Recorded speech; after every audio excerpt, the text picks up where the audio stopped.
If there is one thing that embodies the rise of China's consumer, it is the automobile. And sales growth of cars across China has been truly astonishing. In 2001, China accounted for just 4% of global car sales. Today, that number is 25%, which makes China not only the fastest growing market in the world, but also the world's biggest. And the projections are equally astonishing. By the end of this decade, China will be buying 35 million vehicles every year, from the small family car right up to the very high-end luxury.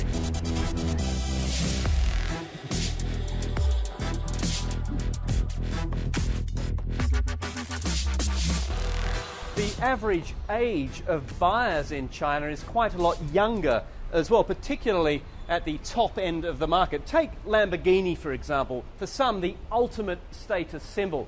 The average age of Lamborghini buyers in China is 28 years old. That's fully 10 years younger than anywhere else. This is the Gallardo Spider, and if you want to buy it, it'll cost you $510,000. But that, as you can see, is not a problem for some. It's been sold. I took a Lamborghini Aventador for a spin to find out what all the fuss is about. 0 to 100 kilometres an hour in 2.9 seconds. Considering I've got a 12-cylinder, 700 horsepower engine just inches from the back of my head, and I'm just inches off the ground, it is a surprisingly smooth ride.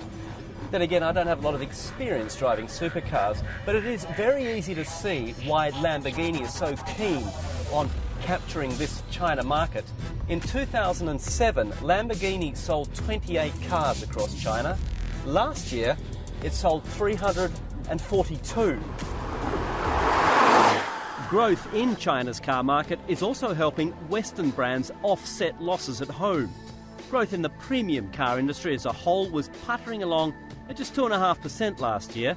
In China, sales rose 32%. There is, though, a cloud on China's economic horizon, and that is the current slowdown of the economy. The fear is that many of the global automakers who are now ramping up production to meet expected Chinese demand may find themselves in an oversupply situation in the world's biggest auto market. But for people who can afford creatures like this, there's an old saying, the rich are indeed different. For the rest of us, the closest we're going to get to a Lamborghini is probably one of these.